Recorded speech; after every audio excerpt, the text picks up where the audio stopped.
और उधर रूस और यूक्रेन के बीच जारी इस जंग में दुनिया को 60 साल के बाद एक विनाशकारी घटना से रूबरू होना पड़ सकता है।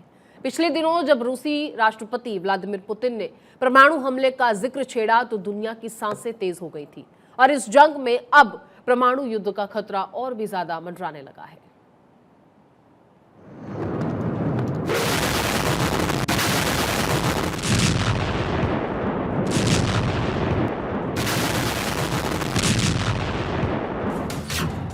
रूस और यूक्रेन के बीच जारी जंग में दुनिया को 60 साल के बाद एक विनाशकारी घटना से रूबरू होना पड़ सकता है। पिछले दिनों जब रूसी राष्ट्रपति व्लादिमीर पुतिन ने परमाणु हमले का जिक्र छेड़ा तो दुनिया की सांसें तेज हो गई। इस जंग में अब परमाणु युद्ध का खतरा मंडराने लगा है। परमाणु हथियारों को बड़े पैमाने पर तबाही का जरिया माना जाता है क्योंकि इनसे पैदा रेडियो एक्टिव प्रभाव आने वाली कई पीढ़ियों के लिए खतरनाक होता है। अभी तक सिर्फ 2 बार ही परमाणु हथियारों का इस्तेमाल हुआ है। 1945 में अमेरिका ने जापान के हिरोशिमा और नागासाकी पर परमाणु बम गिराया था। दूसरे विश्व युद्ध के दौरान हुई इस घटना की यादें आज भी लोगों के जहन में ताजा है। पुतिन की चेतावनी। पुतिन ने स्पष्ट कर दिया है कि रूस अपनी सीमाओं की रक्षा के लिए हर जरूरी विकल्प का प्रयोग करेगा, चाहे वो परमाणु हथियारों का इस्तेमाल ही क्यों न हो। पुतिन के इस बयान के बाद अमेरिकी राष्ट्रपति जो बाइडेन ने भी परमाणु हथियारों के इस्तेमाल के खतरे की तरफ इशारा कर दिया।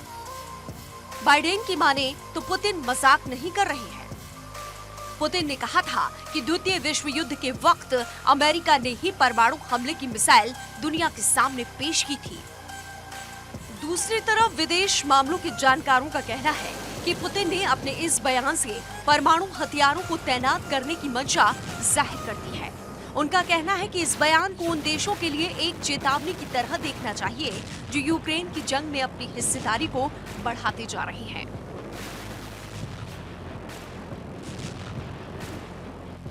रूस के पास कितने हथियार? अमेरिकी वैज्ञानिकों की माने तो रूस के पास इस समय 5,967 परमाणु हथियार हैं। इनमें से 1,500 हथियार ऐसे हैं जिन्हें हटा दिया गया है या फिर हटाया जा रहा है। 4,500 या इससे कुछ ज्यादा परमाणु हथियार जैसे कि बैलिस्टिक मिसाइल या रॉकेट जिनमें दूर तक हमला करने की क्षमता है अभी काफी कारगर है। इन हथियारों को रणनीतिज्ञ परमाणु हथियार करार दिया जाता है। जब कभी भी परमाणु हथियार की बात होती है तो इनका ही जिक्र किया जाता है। बाकी बचे हुए परमाणु हथियार छोटे हैं और कम खतरनाक हैं। इन्हें जमीन, हवा या फिर समंदर में होने वाली करीबी जंग में प्रयोग किया जाता है।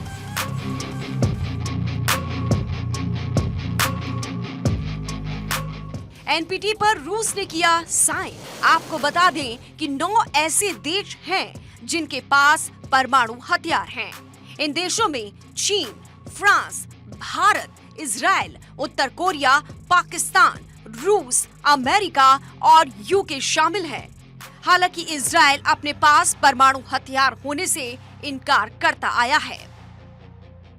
विशेषज्ञों की माने तो 1,500 रूसी हथियार ऐसे हैं जो तैनात कर दिए गए हैं। ये मिसाइल लॉन्चर्स के करीब ही तैनात हैं। चीन, फ्रांस, रूस, अमेरिका और यूके समेत 191 देशों ने non proliferation of nuclear weapon यानी कि एनपीटी पर साइन किए हुए हैं।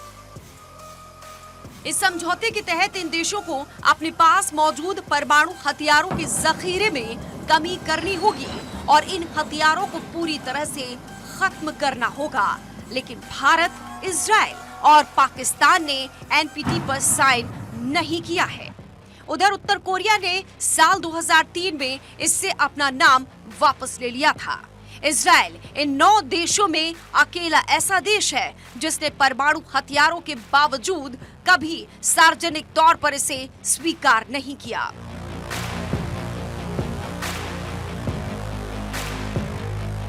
परमाणु हमला हुआ तो क्या होगा?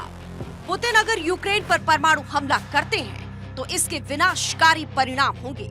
हालांकि एक्सपर्ट्स की माने तो खराब से खराब स्थिति में इस बात की आशंका बहुत कम है कि रूस परमाणु हथियारों का इस्तेमाल करेगा। लेकिन अगर वो ऐसा करता है तो फिर उसे अंतर्राष्ट्रीय समुदाय की तरफ से भारी प्रतिबंधों का सामना करना पड़ेगा।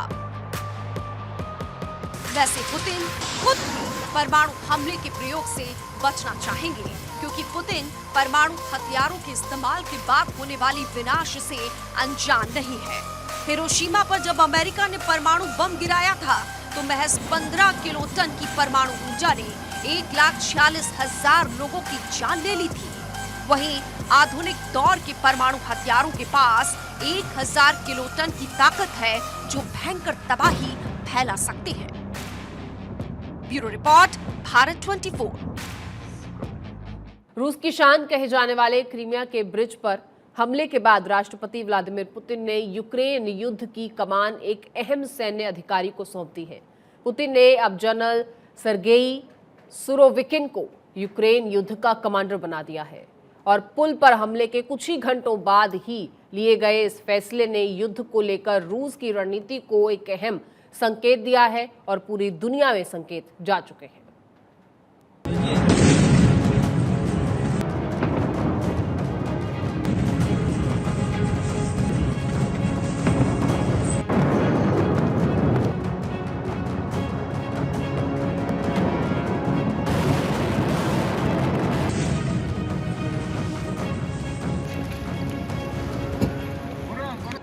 क्रीमिया के कर्ट स्ट्रेट ब्रिज पर 8 अक्टूबर को खतरनाक हमला हुआ था।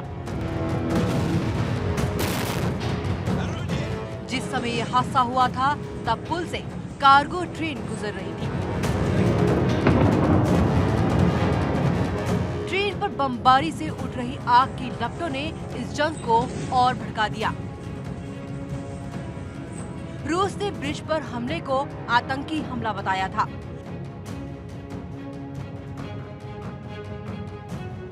यूक्रेन पर हमले का आरोप लगाते हुए रूस ने ताबड़तोड़ मिसाइलें दाग दी।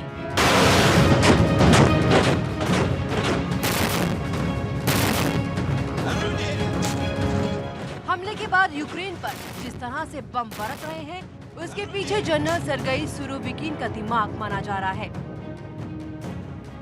जनरल सुरोविकिन को उनके लोग जनरल आर्मागेडन यानी तबाही लाने वाले जनरल कहकर भी बुलाते हैं। जनरल सुरोविकिन की गिनती क्रूर सैन्य अधिकारी के तौर पर होती है।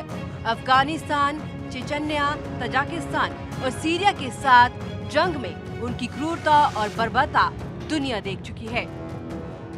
सर्गेई सुरोविकिन का जन्म 11 अक्टूबर 1966 को साइबेरिया में हुआ था। 1987 में सुरोविकिन ने Omsk higher military command school से ग्रेजुएशन किया। इसके बाद उन्होंने सोवियत अफगान युद्ध में हिस्सा लिया। अगस्त 1991 में उन्हें एक बटालियन का कमांडर बनाया गया।